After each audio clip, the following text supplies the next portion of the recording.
Hi, good afternoon. Kinahaponan na yan at nagkayayaan kaming tumambay sa labas kasama si Mama. Kasi maghapon na rin naman kaming nasa loob ng bahay. Hindi na rin naman mainit ang singaw ng daanan at wala na ang araw kaya medyo presko na ang hangin. At syempre, may batang masaya na naman. Eto atong kulit-kulit nga ni Bien. Para bang lagi na lang bago itong lugar sa labas. Sabi ko nga, paano pa kung may mga kalaro siya?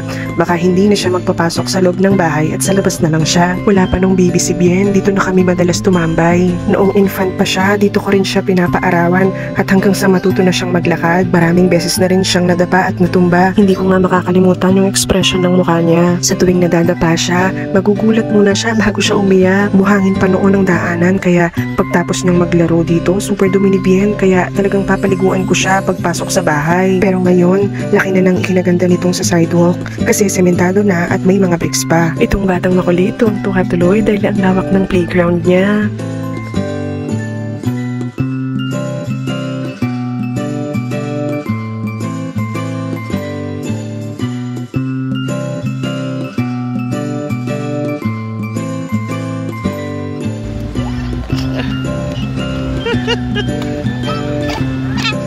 Meron na naman pala akong isi-share sa inyo itong mini water dispenser na nabili ko lang online. Napasakto naman dahil kailangan na kailangan talaga ng dispenser para sa juice sa birthday ni Bien. Naghanap talaga ako online at ito talaga ang napusuan ko dahil sa color at shape niya. Napakalinis lang niyang tingnan at dahil sa aesthetic vibe nito.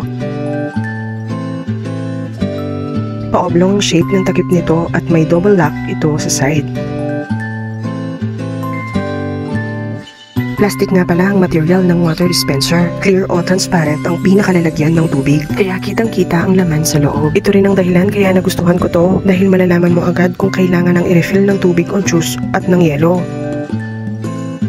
Itong butas na to, dito ipapasok o ilalagay ang pinaka-gripo niya.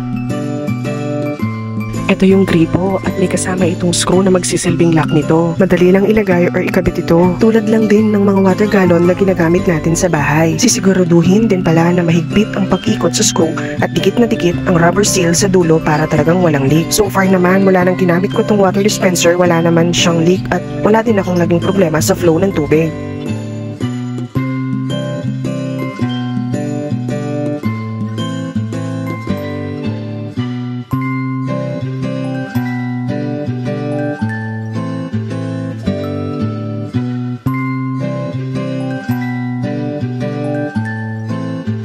Ito naman ang pinaka-stand niya.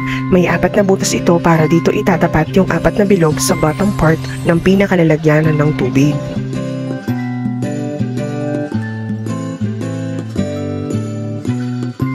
Liters ng tubig ang pwedeng ilagay dito which is mali sa naka-indicate sa caption ni seller na 3.5 liters. Pero okay na okay pa rin, ayan at kasya pa ang yelo. At kung gusto mo rin ang link nasa comment section.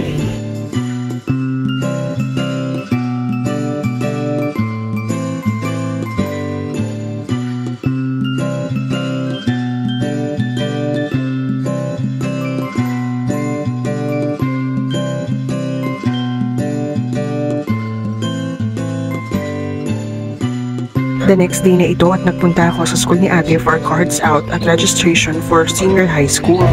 Registration ng senior high. At meron ding assembly meeting para sa mga parents na ang anak ay going senior high school sa susunod na pasukan. 1.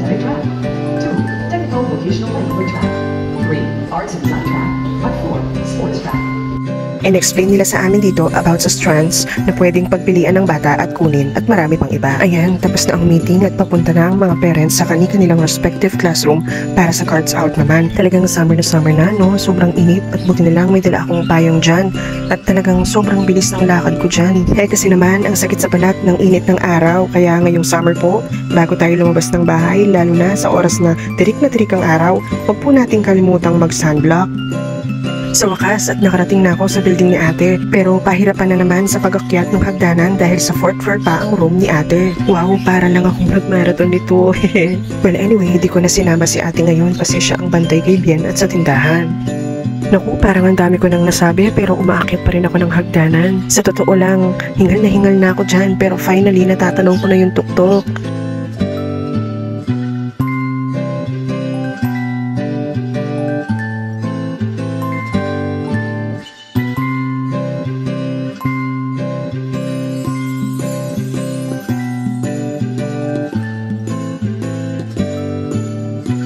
Kinahaponan na ito at ang batang makulit naglalambing at gustong maglaro ng hickory-dickory dock. Gustong-gustong pinapanood ni Bien yun. Yun din ang ginawa naming team sa second birthday niya. Ito nga palang clock na hawak ko, ginawa ko lang. At ang elephant naman, gift kay Bien nung second birthday niya. Thank you po, Tita Lights at Kuku. Nakailang million times na nga yata ang paulit-ulit na pagkanta ko dyan. At ang pag-akyat ng elephant sa clock, ay naku Bien, ikaw talaga, no? Ang babaw lang ng kaligayahan ng batang to. Konting peek-up lang, tatawa na yan. At paggaya ng sounds ng animals, natutuwa na yan. Ay natutuwa siya pag ang elephant nasa taas na ng clock.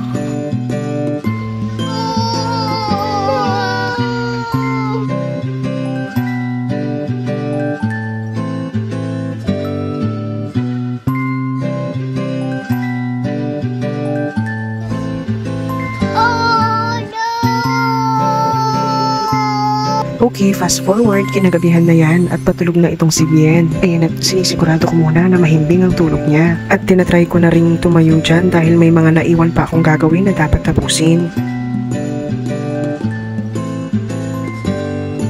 Oh no, it's a prank lang pala. Akala ko naman mahimbing na yung tulog mo, Biento. Pero ang sabi ko nga, ang mga gawaing bahay, makakapaghintay naman yan. Pero ang mga moments na ito, kailangang sulitin na. Dahil pag malaki na sila, baka madalag na lang ang ganito. At darating din sa point na maging independent na sila at di man natin namamalayan.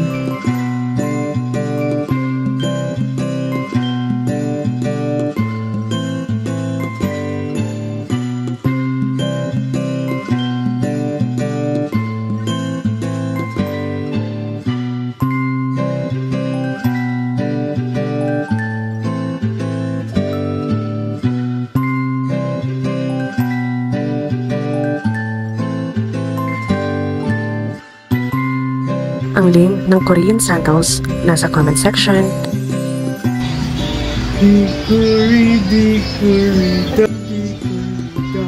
Okay, hanggang dyan na lang muna. Bye!